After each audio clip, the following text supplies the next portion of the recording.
guys, Josh Fossgreen here with some bass in your face. Today is part 2 of a 4-part series on playing 7th chords on the bass.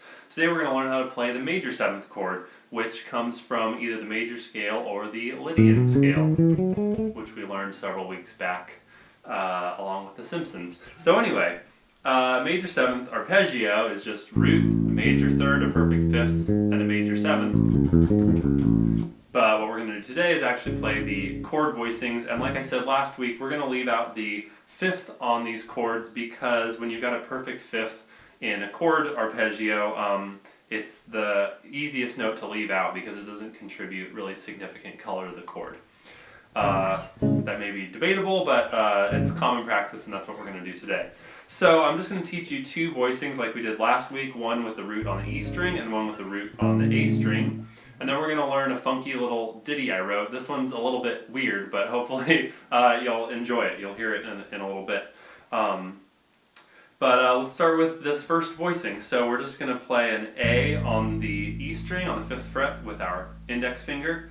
Then we're going to play the major 7th, which is a G sharp, on the D string with our 3rd finger. And then the major 3rd up an octave on the 6th fret as well of the G string with our pinky. So you've got index, ring, pinky, root, 7th, 3rd, which is acting as a 10th, and a 10th is just a 3rd that's up an octave. So that's your basic major 7th voicing with the root on the E string, and you can play that anywhere on the neck. Anywhere you want, the root will just be the lowest note. And fingering wise, you could use your middle finger instead of your index finger on that low note as well. Or you could go 1, 2, 3 instead of 2, 3, 4. I recommend getting comfortable with as many fingerings as you can for all these chords, really, because in general, if you practice as many possibilities as possible, then when you're playing real music, you're less likely to get caught off balance, is my approach to the topic. So anyway, that's E string roots. Practice moving that around the neck and get used to that shape. For the A string root, we're going to bring that 3rd into the octave, so instead of root 7th, 3rd up an octave, we're going to go root 3rd, 7th, so all within a 1 octave box. And it would be useful for you to do what I just did and play the scale that these chords come from, which in this case is either major or Lydian with a raised 4th, and see that, oh yeah, that note is the 3rd, oh yeah, that note is the 7th, and really connect your chords and your arpeggios and your scales together in your mind so that everything's contextualized when you're playing. Okay, so this voicing is just an A on the 12th fret of the A string, C sharp on the 11th fret of the D string, and G sharp on the 13th fret of the G string. So 12, 11, 13. Fingering wise, a couple different options again. I tend to go with middle finger on A, 1st finger on C sharp, and pinky on G sharp. But you could do 3rd finger, so the pinky, you could go 3, 2, 4, really any number of permutations, and whatever you feel like doing is cool. And again, practice moving that around the neck, make up some funny little progressions, which is what I did, which is what we're going to do next, is play a funny little progression I made for us to play. And normally when I write example ditties for us to use in these videos, I try to use pretty standard diatonic chord progressions, but I kind of felt like doing a little weird one for this, so let's just explore this together. I'll talk about it more on the other side. 1, 2, 3, 4.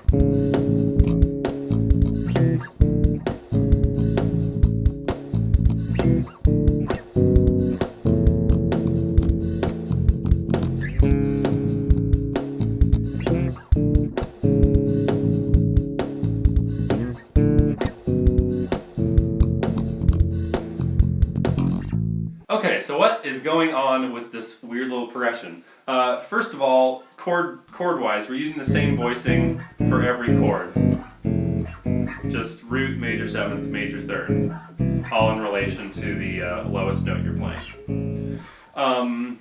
In terms of the analysis here, it's funny, the tune kind of feels like it's in A major.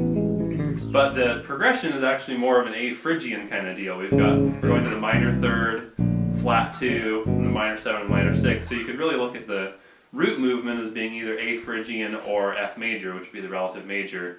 But it really feels more like it's an A. So it's sort of an A Phrygian deal, but we're just sticking major 7th on all the chords, which is not a diatonic progression. And to my ear, at least, it sounds kind of cool. So that's the analysis. Plucking wise, like I said in the last video, I'm doing thumb and fingers, so I'm plucking those low notes with my thumb and the 7th and 3rd with my index and middle fingers. But you can also go index finger and then middle and ring on the high notes.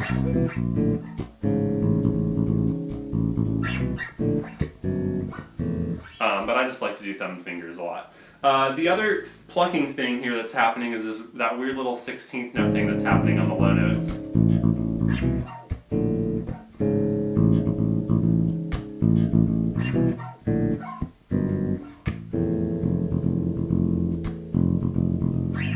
First of all, rhythmically, if you're not used to playing 16th note syncopations, it's probably a little weird, and I would advise you just not worry about it. Like, you could even just leave that out and just play this progression.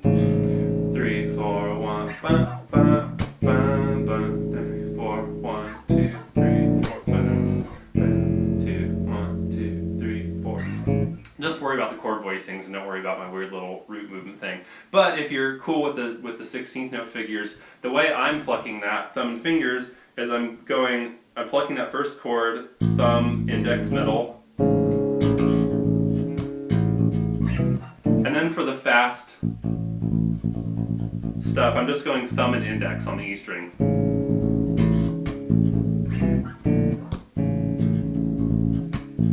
Doesn't matter if you alternate strictly. Just to give your thumb some help so it doesn't have to try to go. Which is not particularly easy. What's probably a little bit easier and more like standard technique is to just leave the thumb out of the equation and just go 1, 2, 3, index, middle, ring, and then do normal 2-finger plucking on those E string notes that are going kind of fast. And then every time you need to play a chord, just go 1, 2, 3, and then 2-finger plucking, and then 3 notes. So that's just teaches you a little bit about my general right-hand approach. I usually only use my ring finger for playing chords like this, where I'm playing 3 notes at a time or more. Or if I'm doing some kind of Reiki thing where I'm like,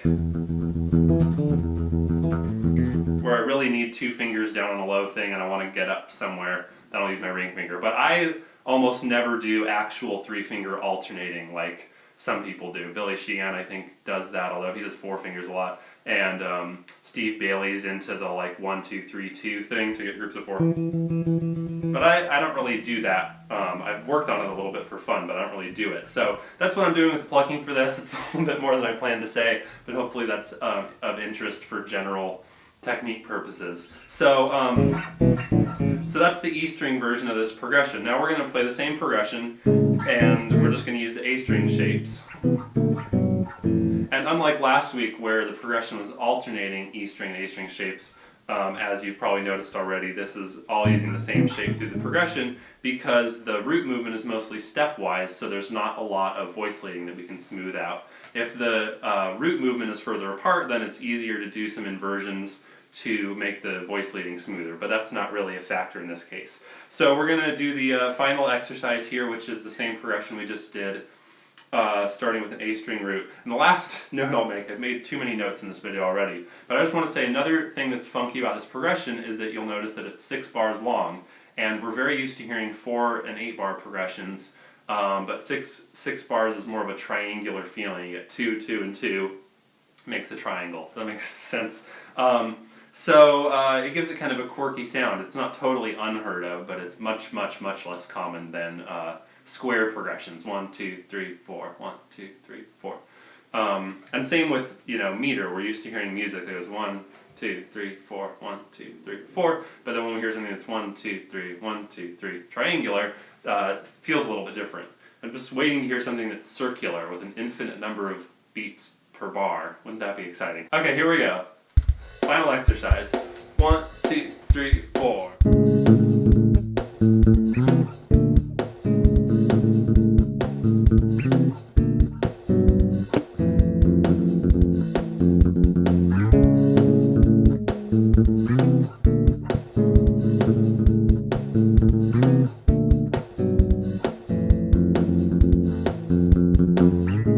So that's major 7th chords. Now you know how to play them in 2 different shapes. Be sure to experiment and make up your own progressions. I'll be back at you next week with dominant 7th chords, and then we'll wrap it all up over autumn leaves the following week.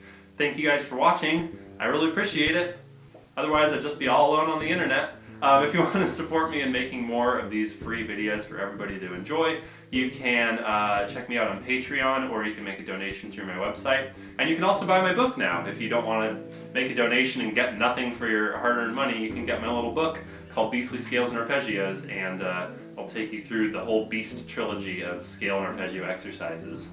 Yeah, that's all I have to say. Thank you guys for watching. Talk to you soon.